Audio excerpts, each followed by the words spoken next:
hate to, because it's taboo in our culture, but I'm gonna speak about it. One of the things that helped me was psychedelics. Funny, I know, but it did. I attended an ayahuasca ceremony. Okay. And I've heard. Listen, man, I've been in this room with Umar telling me how the older gods used to be tripping on acid and all that.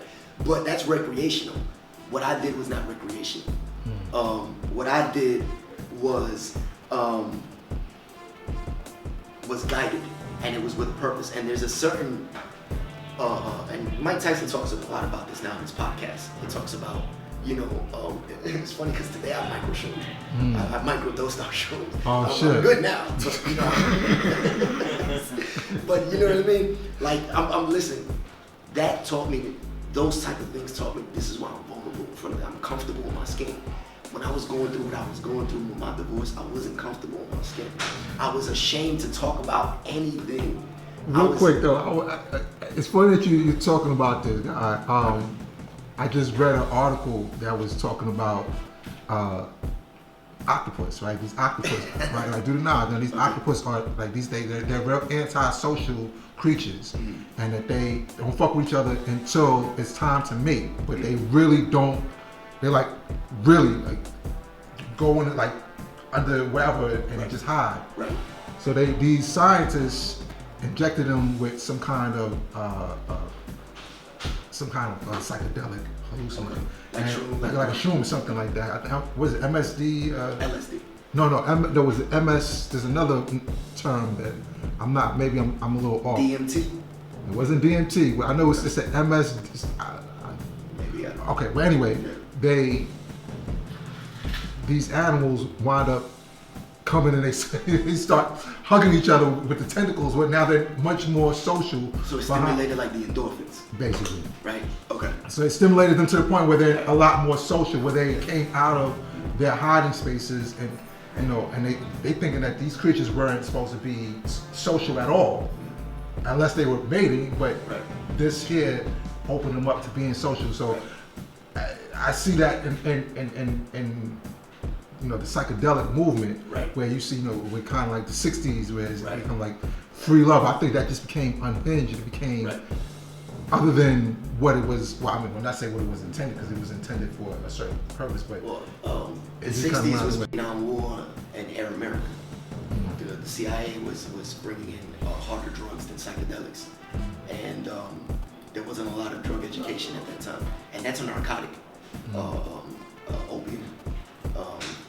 These things were, a lot of these medicinal, like I believe in the medicine of plants, but not all plants are supposed to be medicinal, at least not in that fashion. Somebody that looks like you was here. Hey. That's the car. That's like somebody that looks exactly like you just walked in through the door again. Peace, kid. Black Prince, just as I can. So these plants, there's a lot of plants that are for medicine, but a lot of plants that you shouldn't be touching. You know what I mean? Just poison ivy is a plant that you shouldn't touch. Right. You know what I'm saying? So what they're finding now is that a lot of these plants that contain like DMT, things of that nature, that they're stimulating the endorphins. They're doing things to the brain that's actually helpful. They're actually helping people with addiction, alcohol addiction, and all types of other addiction. I've seen interviews with people who are heroin addicts who now are no longer doing that, and they live in like Ecuador, working with like shamans and ayahuasca and things of that nature. So these are herbs, these are plants. Exactly. I just want to put it out there. That's something to be careful with. Absolutely. You got to be careful with, because like you start experimenting with these things and you don't have the proper education on it. It takes you somewhere else. Right. I don't recommend recreational use of these. I don't. I think that you need to be with people who know what they're talking about. Like, number one, you got to respect the plant. You know what I mean? And we live in a culture that we're no longer respecting cannabis, man. Because you got 1,000 milligram doses of, like you got sun rocks, moon rocks. This is like 70%. And it's being cultivated to be something other than what it originally was. Right, peace, God. Right. It's being cultivated. It's cultivated somewhere else. Right. like, you know, and it's turning the people into something else. Right. It's just trying to see how I can get. That's all it is. I'm just trying to see how. Right. Like I'm trying to take it past beyond like, yo, you need to like chill, because that's not what this was used for. You know what I mean? These were medicines.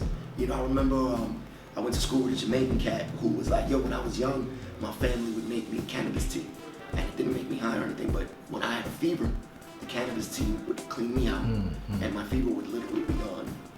You know? Right. But I don't think it's the same cannabis. I think there's a lot of GMOs right now. Oh yeah. Bioengineering. Yeah, that's what I'm talking about. Like, you know, there's a lot of experimentation with the different cannabinoids and cannabis, right? And it's different things, and some it's like they're making, and that just touches on like everything is man-made, right? You know, going to the science of like you're dealing with plants and whatnot. You have different our races, like different cultivars, or broccoli, or not broccoli. Grapefruit. Yeah, grapefruit. There's different cultivars. The difference between like let's say cabbage, right, and collard greens. You know, it's basically like the same plant, the same, but is cultivated in different directions. Well, some of these are grafted. Well, some of them are grafted, or some of them are just cultivated a different way. You know what I'm saying? So like you might want to bring out more of a certain property in the plant, and that's what they want to do. Right. That's the culture that we live in, and I don't recommend that. I'm totally against that. I'm with the purity of how these things can help you. You know what I mean? So I say that because I don't want nobody out there to be like, and I doubt anybody's gonna take my message that way. But recreational use of this is not something I condone. I'm with, like the microdosing, the attending a retreat, going with people who know what they're talking about. Because there's a certain, when you do ayahuasca, you have to follow a dietary law for about a week. I did it for a month, but you have to follow it for about a week. One, you can't eat meat. You can't eat heavy salts or sugars, and you have to abstain from sexual activity, any form of it. And I did it for about a month. I ate nothing but like oatmeal, just water and oatmeal. I didn't put no sugar in it. I didn't put no fruits in it. I was just like, yo, just water and oatmeal. And when I did that, it actually hit me harder. It hit me harder. But there was a lot of things that I was going through when I was under the influence of this thing. But I never felt like I lost my mind in one. There was never a time that I felt like I had no control of myself.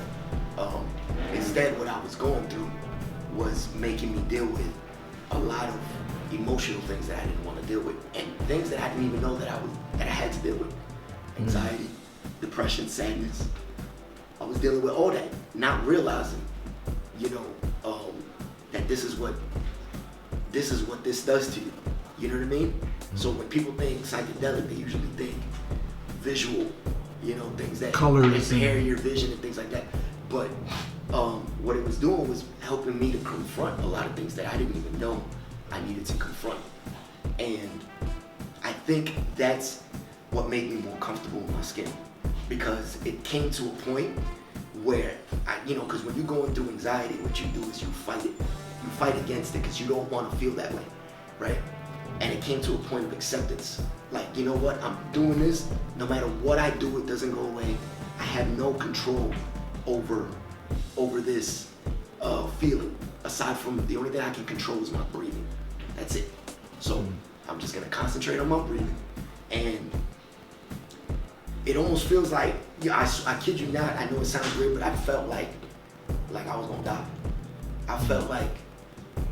What's that? You said I felt like I was gonna have a heart attack. So was it to the hospital? Is that a liberating feeling? It was, because when I accepted it, and I came to a point where it was like, you know what? If you're gonna take me out, there's nothing else that I can do. I tried everything to get rid of this feeling, right? If I'm gonna die of a freaking heart attack right now, then it's gonna happen. Let's make it happen. And for some apparent reason, at that moment, whether it was the psychedelic or whatever it was, at that moment I felt like fine. Like You know what I mean? It's acceptance, you know? Right. And that's something that I felt like I had to experience in order to accept my reality of what I was going through in my life. What I was going through in my life. That I couldn't control it. It is what it is, you know, and everything is gonna be okay. And I didn't think that everything was gonna be okay. I didn't. I felt like a failure. I felt like a horrible father. I felt like, you know what I mean? And when that happened, I started to, you know, I started to become a better father. I was like, I know what I need to do now, you know? If Mecca did this.